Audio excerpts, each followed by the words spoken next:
कि एक जापानी सोल्जर 27 साल तक 30 साल तक दूसरी जंग अज़ीम सेकेंड वर्ल्ड वार ख़त्म होने के बावजूद भी एक जजीरे पे गुरिल्ला वार लड़ने पे मजबूर करता रहा और वो अपने आप को कामयाब समझता रहा। वो क्या वजह है कि एक rock star billions of dollars कमाने के बावजूद 100 मिलियन एल्बम्स सोल्ड होने के बावजूद भी अपने आप को फेलियर तस्वर करता रहा।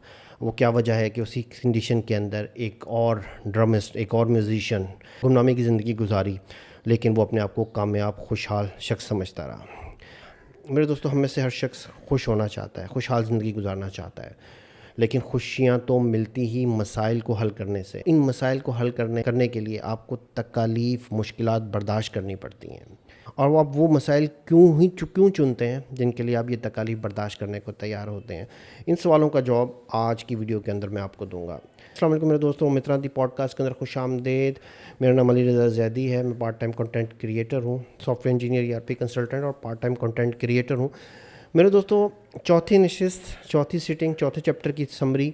मेरे दोस्तों, ऑर्थर पहले चैप्टर के अंदर ये बात करते हैं कि ज़िंदगी के अंदर जितनी भी मुश्किलात हों, उन मुश्किलात के बावजूद आप किसी न किसी शोबे के अंदर कामयाब हो सकते हैं।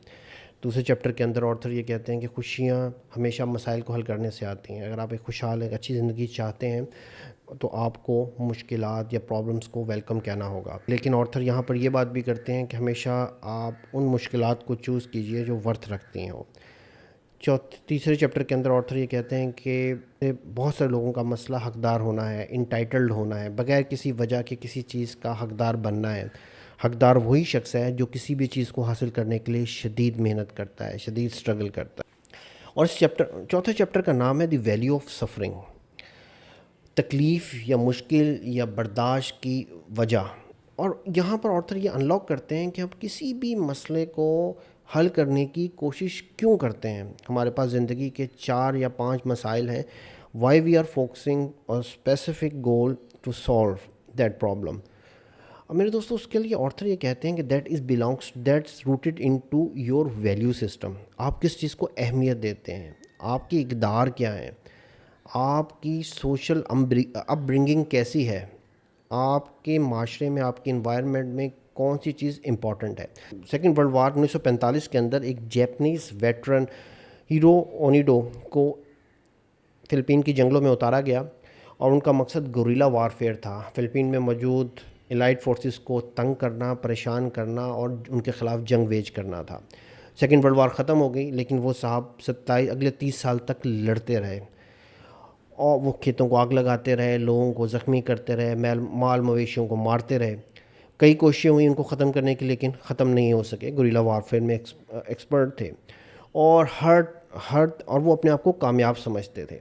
जब 27 साल बाद उनके ओरिजिनल लीडर को जजीरे पे भेजा गया और उनको ढूंढने के बाद कन्विंस किया गया कि जंग ख़त्म हो चुकी है, तब उन साहब ने हथियार डाले। अब वो साहब अपने आप को कामयाब कैसे समझते रहे? उन साहब का जो पैरामीटर था, जो उन साहब का जो मैट्रिक्स था, वो loyalty to Japanese government, Japan के जो बादशाह थे उससे अपनी लॉयल्टी उनका मेन फैक्टर। वैल्यू को सेटिस्फाई करते हुए वो अपने आप को कामयाब समझते थे। सेकंड स्टोरी वो डेव मस्टीन की बयान करते हैं। Dave Mustaine was one of the greatest rock star, और कैसे वो 27-28 साल की स्ट्रगल के बावजूद भी अपने आप को नाकाम समझते रहे। डेव मस्टीन जो थे, he was a guitarist in Metallica, और पहले एल्बम के रिलीज़ होने से पहले उनको इस बैंड से किक आउट करा दिया गया। उनको एक टिकट दे दी गई, उनको बस में बिठाया और उनको अपने गांव जाने को कहा। उन्हें कहा, ये बात उन्होंने अपने दिल में बैठा ली और he decided to make his own band. उनके अंदर जो आग लगाता रहा, उनके अंदर जो पेन थी, जो पेन थी वो ये थी कि मैंने मेटालिका से बड़ा बैंड बनाना है।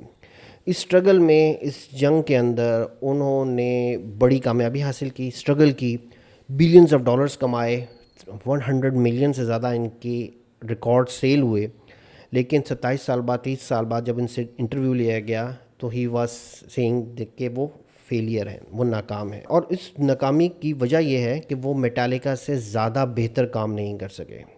मेरे दोस्तों, ऑर्थर यहाँ बताते हैं कि डेव मस्टीन का जो वैल्यू सिस्टम था वो उसको पैशन तो देता रहा, उसकी ज़िंदगी के अंदर मीनिंग तो देता रहा, लेकिन ओवर द टाइम जब वो कंपैरिजन में रहे, जब उनकी वैल्यू के अंदर कंपैरिजन था, वो उनकी लाइफ सफरिंग का शिकार रही, उनका वो हमेशा तकलीफ़ में रहे, वो अपने आप को नाकाम समझते रहे, रिगार्डलेस कि इसी पेन ने उनको कामयाब किया, उनको सक्सेस दिलाई, लेकिन उनका comparison bad value system leads him to still suffering.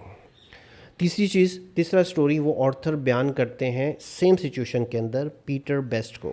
Peter Best was जो ड्रम बजाता था, और एक ब्रिटिश बैंड है बीटलेस के नाम से, उसमें ये वर्क करता था। लेकिन इनके जो तीन बैंड मेंबर थे वो इनको पसंद नहीं करते थे, और फाइनली इनको बैंड से किक आउट करा दिया गया। शुरू के दिनों में अकॉर्डिंग टू ऑर्थर उन्होंने अपना गम गलत किया, इधर उधर की चीज़ों में वक्त बर्बाद किया, लेकिन then he decided to live a quiet life. लेकिन जब बाद में उनसे ये पूछा गया तो उन्होंने कहा कि उनकी ज़िंदगी के अंदर सबसे अच्छी चीज़ जो हुई वो ये थी कि उनको बीटलेस से निकाल दिया गया। और उसकी वजह ये बताई कि ड्यूरिंग दैट सफरिंग, और उन मुश्किल के दिनों में जब वो इस चीज़ को एक्सेप्ट नहीं कर रहे थे, तो उनको अपनी बीवी से उनकी मुलाकात हुई, और then he fall in love, और then he decided to live a quiet life. आम ज़िंदगी के अंदर मौजूद तमाम चैलेंजेस को फेस करने के लिए जो वो स्ट्रगल करते रहे वही उनको खुशियाँ देता रहा, और उन्होंने एक गुमनामी में ज़िंदगी गुजारना पसंद की। अब यहाँ पर एक शख्स बिल्कुल गुमनाम है, लेकिन वो अपने आप को खुश और हैप्पी तस्वर कर रहा है, और दूसरा गिटारिस्ट जो सेम सिचुएशन के अंदर था, हाईली सक्सेसफुल है उस पैसे के लिहाज से, शोहरत के लिहाज से, लेकिन उसकी ज़िंदगी में कंपैरिजन जो है उसकी ज़िंदगी को फेलियर डिक्लेयर करता रहा, वो अपनी ज़िंदगी के अंदर फेलियर बताता रहा। तो ऑर्थर यहाँ पे अनकवर ये करते हैं कि आपका वैल्यू सिस्टम, आपके इक़दार डिसाइड करता है कि कौन से चैलेंजेस, कौन सी पेन्स और कौन सी सफरिंग्स को आप फोकस करेंगे। का इक़दार या वो चीज़ें जिनको आप तवज्जो देते हैं, जो आपके लिए अहमियत रखती हैं, डिसाइड करता है कि आपकी ज़िंदगी में मौजूद जो भी चैलेंजेस चल रहे हैं उनमें से किस चीज़ को चुनना है। और यही वैल्यू सिस्टम उन तकालीफ़ और मुश्किलात को टॉलरेटेबल बनाता है, बर्दाश्त के काबिल बनाता है, जिसके लिए आप स्ट्रगल कर रहे होते हैं। अब ऑर्थर ये कहते हैं कि अगर आप ज़िंदगी में कामयाब होना चाहते हैं और ये चाहते हैं कि आपकी ज़िंदगी के अंदर राइट वैल्यू सिस्टम हो, तो आपको सेल्फ़ अवेयरनेस की तरफ जाना पड़ेगा। और ऑर्थर सेल्फ़ अवेयरनेस के लिए जैसे प्यास की तहों की बात करते हैं कि सेल्फ़ अवेयरनेस ये अपने आप के बारे में जानना जो बिल्कुल ऐसे ही है जैसे आप प्यास की तहें होती हैं। जैसे जैसे आप प्यास की तह उतारते चले जाते हैं, अंदर उसमें से प्यास में से कुछ ना कुछ ऐसा चीज़ निकलती है जो आपके आँखों के अंदर जलन क्रिएट करती है। लेकिन आपको प्यास की तह बतह जो इसकी लेयर्स हैं उसको काटना पड़ता है। तो इसलिए अगर आप सेल्फ़ अवेयरनेस करना चाहेंगे, अपने आप को जानना चाहेंगे, तो आपको एक पेनफुल सफ़र से गुजरना पड़ेगा। आपको वो तकालीफ, वो मुश्किलात, वो हर्ट्स, वो सारी चीज़ों को अनकवर करना पड़ेगा। तो पहली तह जो आपको उतारनी पड़ेगी अपने आप को समझने के लिए, वो ये है कि आप कैसा महसूस कर रहे हैं। मिसाल के तौर पे किसी सिचुएशन में आप गुस्से में हुए, आप गुस्से में आए, जैसे किसी ने कोई बात की, में आप गुस्से में आ गए, आप दुखी हुए, या आप स्ट्रेस्ड फील किया, आप दबाव में आए। सेकंड, और यहाँ बहुत से लोग यहीं रुक जाते हैं। सेकंड लेयर में आपको ये अंडरस्टैंड करना है कि आपने ऐसा महसूस क्यों किया। आप जैसे मिसाल के तौर पर मुझे गुस्सा आया कि मेरे घर वालों ने मुझे इग्नोर किया, मेरे दोस्तों ने मुझे इग्नोर किया, या दूसरों ने मेरी बात को, जो मैं उसको अपने दोस्त को या अपने बेटे को या अपने भाई को जो बात समझाना चाह रहा था, वो उस बात को समझने को तैयार ही नहीं था। और यहाँ पर आपको अंदाज़ा होगा कि आपके बिलीव्स, आपके यकीन, आपकी वैल्यूज़ और एक्सपेक्टेशंस जो हैं वहाँ पे प्रॉब्लम आ रहा है। देन थर्ड लेयर कि ये जो एक्सपेक्टेशंस, ये बिलीव या ये यकीन जो आपकी ज़िंदगी के अंदर है, इनकी बुनियाद कहाँ है? इनकी बुनियाद उन इक़दार में है, उन चीज़ों में है जिनको आप वैल्यूज़ देते हैं।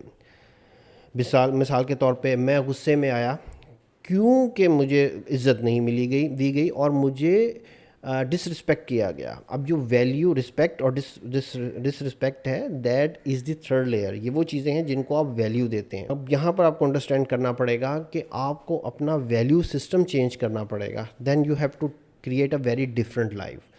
अब यहाँ पर ऑर्थर क्लोजिंग जो करते हैं कि हमारी कोई भी तकलीफ़, कोई भी मुश्किल जो है वो रूट करती है हमारे वैल्यू सिस्टम के अंदर। किसी भी चैलेंज में, किसी भी मुश्किल में आपने क्या डिसीजंस लिए, वो डिसीजंस बेस कर रहे हैं आपकी वैल्यू के अंदर, आपकी इक़दार के अंदर, वो चीज़ें जिनको आप बेस बनाते। तो ऑर्थर कहते हैं कि अगर आपकी ज़िंदगी के अंदर अच्छी वैल्यूज़ होंगी तो आप अच्छी ज़िंदगी गुजारेंगे, और अगर आपकी ज़िंदगी के अंदर बुरी वैल्यूज़ होंगी तो आप बुरी ज़िंदगी गुजारेंगे। अब ये तीनों स्टोरीज़ हमें ये बताती हैं कि ज़िंदगी के अंदर तकालीफ़ और मुश्किलात तो हैं, आपको किसी न किसी चीज़ के लिए तकलीफ मुश्किल को बर्दाश्त करना है, लेकिन ये मुश्किल आपकी ज़िंदगी के अंदर मीनिंग्स चेंज कर सकती है। आप किसी मुश्किल तकलीफ़ को सिर्फ उसी वक्त बर्दाश्त करेंगे जब आपके लिए उसके कुछ मीनिंग्स होंगे। अगर आपकी और ये मीनिंग्स लाई करते हैं वैल्यूज़ के अंदर। अगर आपकी ज़िंदगी के अंदर अच्छी वैल्यूज़ होंगी, जैसे मिसाल के तौर पे हैप्पीनेस और a family, then you will be regardless of कितनी भी मुश्किल ज़िंदगी होगी, आप एक अच्छी ज़िंदगी गुजारेंगे। लेकिन उसके साथ ही अगर आपकी ज़िंदगी के अंदर कंपैरिजन होगा, बैड वैल्यूज़ होंगी, देन आप हमेशा की तरह सफ़र करेंगे, ब्लाइंडली लॉयल्टी की तरफ जाएंगे। और यही वैल्यूज़ आपकी ज़िंदगी को मीनिंगलेस बनाएंगी, और यही आपकी ज़िंदगी को मकसद देंगी। फॉर एग्ज़ाम्पल, ओनिडो जो था वो सारी ज़िंदगी एक मीनिंगलेस स्ट्रगल के अंदर उसने अपनी ज़िंदगी को बर्बाद किया, और वो क्या थी कि loyalty to Japanese government, blind loyalty. और जो था पीटर हैप्पीनेस जो था, उसने अपनी तकलीफ़ को अपने मुश्किल के अंदर नई वैल्यूज़ डिफ़ाइन की, और वो वैल्यूज़ हैप्पीनेस की थी, फैमिली की थी। फैमिली के साथ वक्त गुजारना था, उसकी ज़िंदगी एक खुशहाल गुजरी, खुशियों से भरी गुजरी। दूसरे तरफ डेव मेंटस, जिसने अपनी सफरिंग को अपने अंदर को यूज़ किया, अपने अंदर एक पैशन क्रिएट करने के लिए स्ट्रगल भी की, लेकिन बैड वैल्यू कंपैरिजन ने उसकी ज़िंदगी को जहन्नम बनाए रखा। तीसरे चैप्टर का जो लुब लुबाब है वो ये बनता है कि आइडेंटिफाई करें कि आपने कोई भी कदम क्यों उठाया, उसके पीछे क्या फीलिंग्स थी, और उन फीलिंग्स के पीछे आपके क्या वैल्यूज़ छुपे हुए थे, और उन वैल्यूज़ को चेंज करके अपनी ज़िंदगी की डायरेक्शन को आप चेंज कर सकते हैं। मिलते हैं मेरे दोस्तों अगली वीडियो के अंदर।